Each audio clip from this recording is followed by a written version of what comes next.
ஒரு தலைவன் எப்படி இருக்கணும்னா தொண்டர்களை வந்து இழுத்து கட்சியில் சேர்த்துறதுக்கு பாருங்க. பன்னீர்செல்வம் வந்து சேர்றேங்கிறாரு, டிடிவி தினகர் வந்து சேர்றேங்கிறாரு, சசிகலா வர்றேங்கிறாங்க. உங்களுக்கெல்லாம் துரோகிகளுக்கு மன்னிப்பே கிடையாதுன்னு சொல்லி தோர்த்துனாக்கா எப்படி இருப்பாங்க? சரி, அப்படிதான் நீ வந்து பாப்புலர் தலைவராக இருந்திருந்தாலும் பரவாயில்ல. 10 தோல்வி பழனிசாமி, 12 தோல்வி பழனிசாமி, கடைசி 3 எலெக்ஷன் நிற்காத பழனிசாமி. அப்புறம் அரசியல் வச்சுக்கிட்டு என்ன பண்ணுறது? அதனால அதனுடைய விளைவு தான் இன்னைக்கு வந்து 2வது இடத்துக்கு கூட வராமல் 3வது இடத்துக்கு போயிடும். ஏறத்தாழ இன்னைக்கு அதிமுகங்கிற பேரே போயிடுச்சு. இன்னைக்கு அரசியல் இதில் பேச்சே காணும், அந்த அளவுக்கு காணாம. இல்ல இப்போ இது சூழ்நிலையை கருதி அவர் மகனை வந்து அரசியல்ல திணிக்க பார்க்கிறார். அவரே எடுபடல, அவர் மகங்கிறது எடுபடும். திமுகவோட கூட்டணியில் இருந்த பல கட்சிகள் வந்து தாவேக்கால சேர்ந்திருக்காங்க. அதுக்கு அவங்க என்ன சொல்றாங்கன்னா, இல்லாட்டி அது அவங்க போய் பாஜக கூட தான் நிற்பாங்க. பாஜக அவனுடைய ஆதிக்கம் அங்கே வந்துடக்கூடாதுங்கிறதுக்காக இவங்கெல்லாம் உள்ள போனாங்க. அதுக்காக திமுகவே இன்னைக்கெல்லாம் அதில் போய் சேர்ந்துருக்காங்க. இப்போ பார்த்தீங்கன்னாக்கா விஜயனுடைய அரசியல் யார் இருக்கான்னு பார்த்தீங்கன்னா, திமுகவினுடைய கூட்டணி கட்சிகள் தான் அதில் இருக்கிறவங்க பூரா. அதை வச்சு தான் அவர் இப்போ இன்னைக்கு ஆட்சி நடத்திட்டு இருக்காரு. அவங்க அந்த திமுக கூட்டணியில் இருந்த கட்சிகள் அப்படியே விளங்கினாங்கன்னா ஆட்சிக்கு வந்து பாஜகவுக்கு பயந்து தானே இபிஎஸ்ஆல எதையுமே செய்ய முடியல. கட்சி விட்டு வெளியே போனோம்னா உள்ள சேர்த்த முடியாது. பொதுச் செயலாளர் இபிஎஸ் மாத்தணும் அப்படின்னு ஒரு பேச்சு வட்டாரத்துல போயிட்டு இருக்கு. மாத்துறதுக்கு வாய்ப்பு இருக்கா? இபிஎஸ் மாதிரி ஒரு நல்ல அடிமை கிடைக்க மாட்டாங்கிறதுனால தான் அமித்ஷா அவரையே வச்சுக்கிட்டு இருக்காரு. ஆக அமித்ஷா நினைச்ச மாதிரி இன்னைக்கு அதிமுக ஒழிச்சு கட்டிவிட்டாருல. 2 திராவிட இயக்கத்தில் ஒரு திராவிட இயக்கத்தை ஒழிச்சு கட்டிவிட்டாரு. அவங்க ஒரு 2-3 வருஷத்துக்கு முன்னாடி வந்திருந்து கட்சியை எடுத்துக்கிட்டு இருந்தாங்கன்னா இன்னைக்கு அவங்க பெரிய தலைவியை வந்திருக்கலாம். நான் உங்களை தனியாக சந்திச்சு சொன்னேன், நீங்க எடுத்துக்கிட்டீங்கன்னா அதிமுக காப்பாற்ற முடியும்னு வந்து அவங்கள நேரில் பார்த்து சொன்னேன். அவங்க என்ன, ஆனா அவங்கள வரவிடாம தடுத்ததுல பாஜக எல்லா விளையாட்டு விளையாடுச்சு. அரசியலுக்கு வரணும்னு நினைக்கும் போதெல்லாம் அவங்கள பயமுறுத்திட்டாங்க, ஜெயிலில் திருடி வேண்டாம்.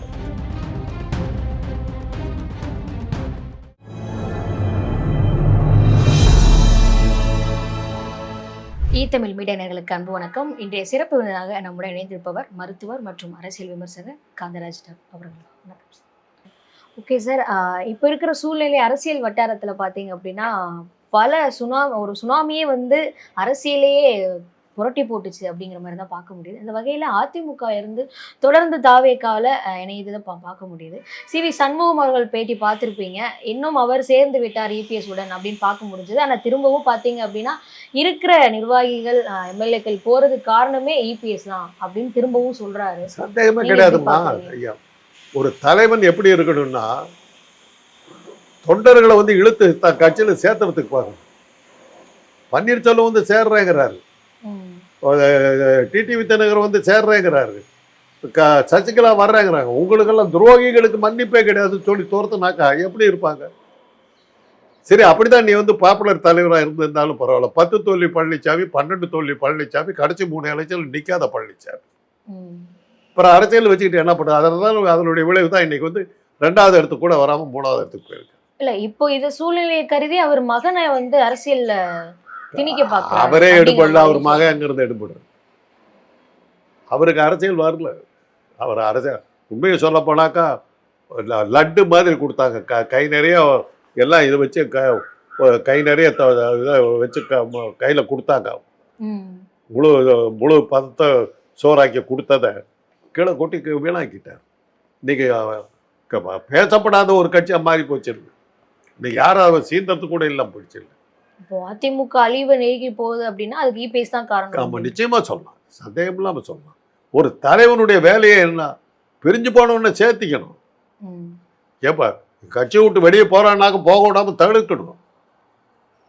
அதுவே இல்லாம அவங்க யாரும் வரக்கூடாது, கிட்டே சேர்த்த முடியாதுன்னு சொல்லி இருக்கிற கட்சியில் இருக்கிற அத்தனை பத்தி வெளியே தடுத்துட்டார். செங்கோட்டையெல்லாம் எப்படி இருந்தவங்க தெரியுமா? ஏடிஎம்கேல பெரிய கவுண்டர்னு பேர் அவருக்கு. அவர் வச்சதான் சட்டம், ஜெயலலிதாவுக்கு அவர் வச்சதான் சட்டம். அந்த அளவுக்கு இருந்தவர். அவங்க அடித்து துரத்திவிட்டார். அதே மாதிரி தான் இன்னைக்கு வந்து சேகர் பாபு இருக்கிறாரு, முத்துசாமி இருக்கிறாரு, KKSSR ராமச்சந்திரன், இவங்கெல்லாம் வந்து ஏடிஎம்கேல இருந்தவங்க தானே. இன்னைக்கு திமுகவில் பெருசாக இருக்காங்களே. நீ பண்ண கூத்துனால வெளியே போன இல்ல, வந்துட்டாங்க. அதுதான் இப்போ இபிஎஸ் அவர்கள் பண்ற பிரச்சார கூட்டத்துல எல்லாத்தையும் சொன்னது என்னவாக இருந்துச்சு அப்படின்னா, குடும்ப அரசியல் பண்றாங்க, வாரிசு அரசியல் தான் பண்ணிட்டு இருக்காங்கன்னு சொன்னாரு. இப்ப அவரோட மகனையும் உள்ள இப்போ அரசியலுக்கு இழுக்கிறாரு அதான் அப்படிங்கிறப்போ அவர் அதான் வழக்கமாக சொல்லுவாங்களே, ஊருக்கெல்லாம் குறி சொல்லுமா பள்ளி இடறி விழுமா கழனி பானைகளாம்பாங்க. அது மாதிரி தான் குடும்ப அரசியல்னு சொன்னவன் பூரா அவன் மகனை கொடுத்துருக்கான். யார் கொண்டு வரல? வைகோ என்னத்துக்கு கட்சி விட்டு வெளியே போனார்? ஸ்டாலின் எப்படி கொண்டு வரலான்னு கேட்டுட்டு கட்சி ஆரம்பிச்சாரு. அப்புறம் அவர் கட்சிக்கு யாரா வந்தாங்கன்னா அவருடைய மகன் தான் வந்திருக்காரு. சொல்றேன், யார் இன்னைக்கு அரசியல்ல தன்னுடைய பிள்ளையை கூட்டு வரல சொல்லுங்க பாருங்க. பட் இன்னைக்கு திமுக தோல்விக்கு ஒரு காரணம் என்னன்னா, புதுமுகங்கள் உள்ள வரதுக்கே வழி இல்லாம பண்ணிட்டாங்க. புதுசா இன்னைக்கு நான் அந்த கட்சியில் சேலான் போனாக்கா ஏற்கனவே ரொம்ப வலியுது. அப்பா மந்திரி, மகன் எம்எல்ஏ, மருமக ராஜ்யசபா மெம்பர்னு ஒரு குடும்பத்தை சேர்ந்தவங்களே தானே ஃபுல்லாக இருக்காங்க. அந்த கட்சிக்குள்ளார போனால் நமக்கு வாய்ப்பே கிடைக்காதுங்கிறதுனால இளைஞர்கள் யாருமே உள்ளே வரலையே. அதனுடைய விளைவு தான் இன்னைக்கு தோல்வியை தழுவி போகிறதுக்கு காரணம். திமுகவாகட்டும் அதிமுகவாகட்டும் இதுதான் காரணம். சிவி சண்முகம் சொன்னது என்னவாக இருந்துச்சு அப்படின்னா, அம்மா அவர்கள் இதே மாதிரி ஒரு டைம்ல பர்டிகுலர் டைம்ல அதிமுக உடஞ்சு போய் நின்று அந்த டைம்ல எல்லார்கிட்டயுமே போய் நேரடியாக எல்லா கட்சிகளையும் போயிட்டு ஆதரவு கேட்டாங்க. ஸோ ஒருங்கிணைத்து செயல்படணுமே தவிர நீங்க இருக்கிறவங்களாம் விரட்டி விடுறீங்க அந்த மாதிரி செயல்படும். அது அவர் சொன்னது சிவி சண்முகம் சொன்னது 100% உண்மை. அவருக்கு எரியற கொள்ளையில எண்ணெய் ஊத்துற மாதிரி கேபி முடிச்சா போன்ற ஆட்கள்லாம் இன்னும் ஏற்றி விட்டாங்க. ஏற்றி விட்டு அது ஏறத்தாழ இன்னைக்கு அதிமுகங்கிற பேரே போயிடுச்சு. இன்னைக்கு அரசியல் இதில் பேச்சே காணாம, அந்த அளவுக்கு காணாம போயிட்டாங்க. இப்போ விஜயபாஸ்கர் அவர்களும் பாத்தீங்க அப்படின்னா ராஜினாமா செய்து தாவேக்கால இணைய போறாரு அப்படிங்கிற மாதிரி பார்க்க முடியுது சார். அப்படி இணையறதுக்கு வாய்ப்பு இருக்கு. அரசியல்ல பதவியில இருந்தா தான் நம்ம நிக்க முடியும். நமக்கு பதவி இல்லைன்னா நம்மளை யாரும் சீர்ந்த கூட மாட்டாங்க. இப்போ நான் இவ்வளோலாம் பேசிக்கிட்டு இருக்கேன், என்ன யாருக்கு தெரியுது? இதே சமயத்தில் நான் ஒரு எம்எல்ஏவோ ஒரு எம்பிஓவோ இருந்தாக்கா எனக்கு எவ்வளோ பெரிய விளம்பரம் கிடைக்கும். அரசியலில் பதவி முக்கியம். ஒரு நாளாவது பதவியில் இருக்கணும், அது ரொம்ப முக்கியம். ஆனா தொடர்ந்து பதவியை ராஜினாமா செய்து போறாங்க அப்படிங்கிறப்போ அங்க குதிரை பேரம் நடந்திருக்கு அப்படின்னு 1000 பேர் சொன்னாலும், ஆனா இப்போ ராஜினாமா செய்த 4 எம்எல்ஏக்களும் பாத்தீங்க அப்படின்னா அந்த மாதிரி எதுவுமே கிடையாது. இபிஎஸ் தான் காரணம். திமுகவும் அதிமுகவும் சேர்ந்து செயல்படணும்னு சொன்னாரு. எங்களுக்கு அதுல உடன்பாடு இல்லை, அதனாலதான் நாங்க போய் தாவேக்கால இணைஞ்சோம் அப்படின்னு சொல்றாங்களே. இந்த பேச்சுவார்த்தையே போய்கிட்டே இருக்கு. இப்ப திருமாவளவன் அவர்கள் கூட அந்த மாதிரி ஒரு பேச்சுவார்த்தை கிடையாதுங்கிற மாதிரி சொல்லியிருந்தாரு. ஸோ நீங்க உங்க தரப்பு அதுல ஒரு இது என்ன சொல்றாங்கன்னா, திமுகவோட கூட்டணியில் இருந்த பல கட்சிகள் தாவேக்கால சேர்ந்திருக்காங்க. அதுக்கு அவங்க என்ன சொல்றாங்கன்னா, இல்லாட்டி அது அவங்க போய் பாஜக கூட தான் நிற்பாங்க. பாஜக அவனுடைய ஆதிக்கம் அங்கே வந்துடக்கூடாதுங்கிறதுக்காக இவங்கெல்லாம் உள்ள போனாங்க. அதுக்காக திமுகவே இன்னைக்கெல்லாம் அதில் போய் சேர்ந்துருக்காங்க. இப்போ பார்த்தீங்கன்னாக்கா விஜயனுடைய அரசியலில் யார் இருக்கான்னு பார்த்தீங்கன்னா, திமுகவினுடைய கூட்டணி கட்சிகள் தான் அதில் இருக்கிறவங்க பூரா. அதை வச்சு தான் அவர் இப்போ இன்றைக்கி ஆட்சி நடத்திட்டு இருக்காரு. அவங்க அந்த திமுக கூட்டணியில் இருந்த கட்சிகள் அப்படியே விளங்கினாங்கன்னா ஆட்சிக்கு வந்துடும். அதுதான் இன்றைக்கி இருக்கிற நிலைமை. இப்போ அவங்களுக்கு தான் பெரும்பான்மை நிரூபிக்கிறதுக்கு திமுகல இருந்து வந்துட்டாங்க. ஸோ அப்படிங்கிறப்ப எதனால அவங்க இன்னும் அதிமுகல இருந்து ஆட்களை இன்னும் கூப்பிட்டு இருக்காங்கன்னு நினைக்கிறேன். ஏன்னா ஆதவர்ஜுனா கூட சொல்லியிருந்தாரு, இல்லைம்மா எதிர்பார்த்த அளவுக்கு அந்த வெற்றி வரலையே அவங்களுக்கு. எடுத்தெடுப்புல என்ன போட்டீங்க, 234 தொகுதியிலேயே விஜய் வெற்றி பெற்று விட்டார்னு போட்டீங்க. அப்புறம் பார்த்தா குறைஞ்சிக்கிட்டே வருது. கடைசியில் பார்த்தா 100, 108 என்னமோ. முழு மெஜாரிட்டிக்கு வழியே இல்லாமல் போச்சு. ஆட்சி அமைக்கிறதுக்கு கூப்பிடறதுக்கு கூட வழி இல்லாமல் போயிடுச்சு. அந்த மாதிரி ஒரு சூழ்நிலை வரும்போது எப்படி தலைமுடி இல்லாதவங்க ஜவுரி வச்சுக்கிறாங்களோ அது மாதிரி மற்ற கட்சியில் இருக்கவங்களாம் இழுக்க வேண்டிய கட்டாயத்துக்கு ஆளாயிட்டாங்க. அதனால தான் அந்த நிலைமை இருக்கிறவங்களாம் மற்றவங்களை நம்பி ஆட்சியில் இருக்கிற இன்னைக்கு ஒரு கூட்டணி கட்சிகள் கொஞ்சம் விலகிச்சுன்னா காலி இல்லை. மைனாரிட்டி அரசு தான் அவர் நடத்திட்டு இருக்காரு. இப்போ ஆதவர்ஜுனா சொல்லியிருந்தாரு சார், அதிமுக வேற இல்ல, தாவேக்கா வேற இல்ல, அதிமுக வீழ்றதுக்கு எங்க தலைவர் ஒருபோதும் ஏத்துக்க மாட்டாரு அப்படிங்கிற மாதிரி சொல்றாங்க. எதன் அடிப்படையில் அப்படி சொல்றாரு? அவங்க அடிக்கடி வேற எம்ஜிஆர் போலதான் விஜய் அப்படிங்கிற ஒரு பாணியிலையும் அவங்க சொல்லிட்டே அது ஆதவர்ஜன் பத்தி எல்லாம் நம்ம பேச முடியாது. அவரு சர்வ கட்சி தலைவர்ல அவர் ஒருத்தர். அவர் இல்லாத கட்சியே கிடையாது. அதனால அவருக்கு எல்லா கட்சி பத்தி தெரியும். அதனால அவர் சொல்லியிருந்தா கரெக்டா தான். அவர் பிசிகாவில் இருந்திருக்காரு, அதில் இருந்திருக்காரு, இதில் இருந்திருக்காரு, கடைசியாக இப்போ தாவேக்காவில் இருக்காரு. இனிமேல் போகிறதுக்கு கட்சி இல்லை அவருக்கு. கட்சி முடிஞ்சு போச்சு. எல்லாத்தையும் தமிழ்நாட்டில் இருக்கிற எல்லா கட்சியும் முடிஞ்சு போச்சு. அதனால் அவர் அப்போ அதை சொல்லுவார், கேட்டுக்க வேண்டியது.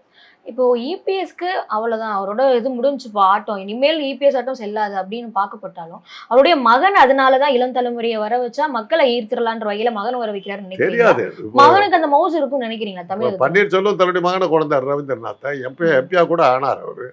அதுக்கப்புறம் அவர் என்ன ஆனார்னு யாருக்கு தெரியும்? எல்லாருமே வந்துட முடியாதுமா, எல்லாருமே வந்துட முடியாது.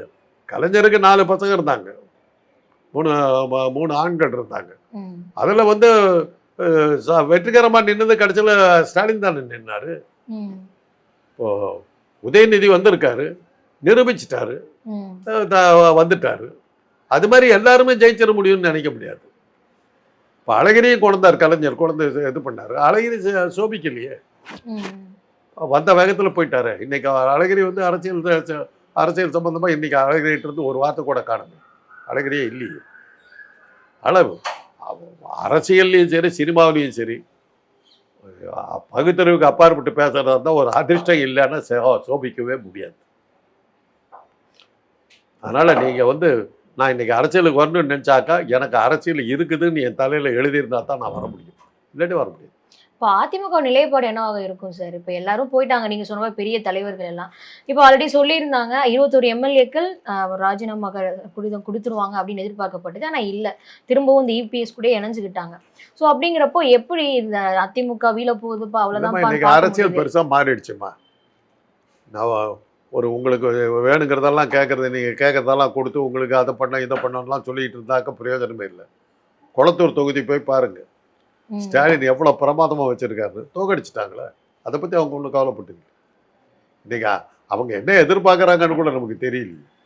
அதில் சேவை செய்கிறவனுக்கு ஓட்டு போடுவாங்கங்கிறதெல்லாம் ஒரு காலம். இன்றைக்கி யாருக்கு ஓட்டு போடுவாங்கங்கிறது எவனுக்குமே தெரியாதுங்கிறதான் இந்த காலம். எந்த காரணத்துக்காக வந்து விஜய்க்கு ஓட்டு போட்டாங்கன்னு யாருக்கு தெரியும்? விஜய்க்கே புரியலையே என்னன்னு. இப்பதான் கவர்ச்சி மாடல், கவர்ச்சி ஆட்சின்னு சொல்லப்படுது. நீங்க என்ன சொன்னாலும் அதிமுகவும் திமுகவும் பாத்தீங்க அப்படின்னா இனிமேல் நாங்களும் சோசியல் மீடியால இப்போ திமுக கூட ஜென்சின்ஸ் இயக்கம் சொல்லிட்டு ஆரம்பிச்சிட்டாங்க. இபிஎஸும் சொல்லியிருந்தாரு, சோசியல் மீடியா நாங்க விட்டுட்டோம், இனிமேல் சோசியல் மீடியால என்னென்ன விமர்சனம் சொல்லணுமோ ஆளுங்கட்சிக்கு நாங்க எல்லாத்தையுமே சோசியல் மீடியா சொல்லிட்டு தான் வருவோம் அப்படின்னு சொல்றாங்க. அது எடுபட ஆகும்னு நினைக்கிறேன். அரசியல் வேற மாதிரி போயிட்டு இருக்கு இன்னைக்கு. நான்லாம் வந்து கொஞ்சம் கூட எதிர்பார்க்கல. என்னுடைய ப்ரெடிக்ஷன் பூராமே தப்பா தான் இருக்கு. யாருமே சொல்ல போனா எதிர்பார்க்கல, அவரே எதிர்பார்த்திருக்காங்க. எல்லா கருத்து கணிப்புலயும் 5 சீட்டு 6 சீட்டு தானே போட்டாங்க. அதனால அரசியல் விற்பனர்கள் சொல்லிக்கிட்டே ஒருத்தவங்க கூட இந்த தேர்தலில் நிக்கலையே. விழிப்புணர்ச்சி கொண்ட அரசியல் விழிப்புணர்ச்சியில் தமிழ்நாட்டுக்கு ஈக்குவலாக எதுவுமே கிடையாதுன்னு சொல்லிக்கிட்டு இருந்தேன். நாம வந்து இன்னைக்கு தமிழ்நாட்டு முடிவை பார்த்து பேச்சே இல்லையே, என்னன்னே புரியலையே. யாரை கேட்டாலும் போட்டேன்றாங்க. அப்புறம் என்ன படித்து என்ன பண்ணாங்க ஒன்றும் புரியல. எனக்கு எப்போ சந்தேகம் வந்ததுன்னா, லேப்டாப் கொடுத்தாங்க, இலவசமாக லேப்டாப் எல்லாம் கொடுத்தாங்க. என்னுடைய மாணவர் ஒருத்தருக்கு அது கொடுத்தாங்க, அவர் வாங்கிட்டு வந்தார். அதில் வந்து திறந்தாக்கா ஸ்டாலின் படம் தான் வந்தது. அதை எடுத்துட்டு விஜய் படத்தை போட்டார். கொடுத்தது ஸ்டாலின், அதை எடுத்துட்டு விஜய் படத்தை உள்ள போடுற அளவுக்கு அவங்களுடைய விஜய் மேலே அவங்களுடைய பக்தி இருக்குது. அதெல்லாம் நம்ம எப்படி, எதுக்குடா இப்போ விஜய் நீ லைக் பண்ணுறேன்னு கேட்டதுக்கு அவன் பதில் இல்லை. இப்போ அதுவும் பார்த்தீங்க அப்படின்னா 50% வந்துட்டாங்க, மீதி 90% வந்துருவாங்க அப்படின்னு சொல்லியிருந்தாங்க. அதுபடி தான் இப்போ அதிமுக தொடர்ந்து போய்கிட்டே இருக்காங்க. இப்போ அதிமுக கோட்டையே இல்லை அப்படிங்கிற மாதிரி தான் பார்க்க முடியும். சசிகலா அவர்கள் மீண்டும் அதிமுகவுக்கு வந்தால் ஒருவேளை அதிமுக நிலைப்பாடு இன்னும் ஸ்ட்ராங்காக இருக்கும். அவங்க ஷீ மிஸ்டு த பஸ், அவ்வளோதான் நான் சொல்லுவேன். அவங்க ஒரு 2-3 வருஷத்துக்கு முன்னாடி வந்திருந்து கட்சியை எடுத்துக்கிட்டு இருந்தாங்கன்னா இன்னைக்கு அவங்க பெரிய தலைவியை வந்திருக்கலாம். நான் அவங்கள தனியாக சந்திச்சு சொன்னேன், நீங்க எடுத்துக்கிட்டீங்கன்னா அதிமுக காப்பாற்ற முடியும்னு வந்து அவங்கள நேரில் பார்த்து சொன்னேன். அவங்க என்னவோ, ஆனால் அவங்கள வரவிடாமல் தடுத்ததில் பாஜக எல்லா விளையாட்டு விளையாடுச்சு. அரசியலுக்கு வரணும்னு நினைக்கும் போதெல்லாம் அவங்கள பயமுறுத்திட்டாங்க, ஜெயிலில் திருட்டு விட்டாங்க. அதனால தான் அவங்க வராமல். பாஜக வசம் இபிஎஸ் ஃபுல்லா அவங்க சரௌண்ட்ல இருக்கிற சரண்டர் ஆனனால பாஜகவுக்கு பயந்து தானே இபிஎஸ்ஸால எதையுமே செய்ய முடியல. கட்சி விட்டு வெளியே போனோம்னா உள்ள சேர்த்த முடியாது. பொதுச் செயலாளர் இபிஎஸ் மாத்தணும் அப்படின்னு ஒரு பேச்சு வட்டாரத்துல போயிட்டு இருக்கு, மாத்துறதுக்கு வாய்ப்பு இருக்கா? இபிஎஸ் மாதிரி ஒரு நல்ல அடிமை கிடைக்க மாட்டாங்கிறதுனால தான் அமித்ஷா அவரையே வச்சுக்கிட்டு இருக்காரு. ஆக அமித்ஷா நினைச்ச மாதிரி இன்னைக்கு பாஜக அதிமுக ஒழிச்சு கட்டிவிட்டாருல. 2 திராவிட இயக்கத்தில் ஒரு திராவிட இயக்கத்தை ஒழிச்சு கட்டிவிட்டாரு. சாமர்த்தியம் தான். அதான் சார் இப்போ அவங்க வர்றதுக்கு வாய்ப்பு இல்லை அப்படிங்கிறப்போ இப்போ எல்லா இருக்கிற நிர்வாகிகள் எல்லாரும் சேர்ந்து செயல்பட்டு பொதுச்செயலரை மாத்துறதுக்கு வாய்ப்பு இருக்கா? இவரு மாத்தினா கூட இறங்கி வருவாரு இன்னைக்கு இருக்கிற நினைக்கிறீங்க? அரசியல் ட்ரெண்டில் அதெல்லாம் வருமாங்கிறதெல்லாம் இப்போ நீங்களும் நான் பேசுறது அர்த்தம் இல்லை. இன்னைக்கு வந்து எவன் கட்சி ஆரம்பிச்சாலும் பைத்தியக்காரன் தான், எவன் கட்சி ஆரம்பிச்சாலும் ஏன்னா புத்திசாலி தான். அதிமுகல இருக்கிற எம்எல்ஏக்களும் ஒவ்வொருத்தரா போயிட்டு இருக்காங்க. யாருக்கும் அதான் உடன்பாடு அதான் இல்லாம தான் வேற வழி இல்லாம ஏன் போறாங்க? இருக்காங்க அப்படிங்கிற மாதிரி பாக்குறேன். விளைஞ்ச காட்டு குருவிகள் இப்போ நல்ல கதிர் முத்திக்கிட்டு இருந்ததுன்னா குருவி வரத்தான் செய்யும். அது மாதிரி அது அந்த தாவேக்கா நல்லா விளைஞ்ச கதிரெல்லாம் இருக்குது, போகிறாங்க. பதவி போனால் பதவி கிடைக்குன்ற நம்பிக்கையில் போகிறாங்க. இது இந்த 21 எம்எல்ஏக்கள் உள்ளே போய் ஒன்றும் கிடைக்கலன்னு திரும்பி வந்துட்டாங்கல்ல. ம். இப்போ சில பேர் சொல்கிறாங்களே, போனாங்க ஒன்று பதவிக்கு போனாங்க, ஒன்றும் கிடைக்கலன்னு திரும்பி வந்துட்டாங்கன்றாங்க. அது மாதிரி வருவாங்க போவாங்க, அதெல்லாம் அரசியலில் சகஜம். நிச்சயமாக சார். எங்கள் நேயர்களுக்கு பல்வேறு தகவலை ஷேர் பண்ணியிருக்கீங்க. தொடர்ந்து பேசுவோம் சார். மிக்க நன்றி.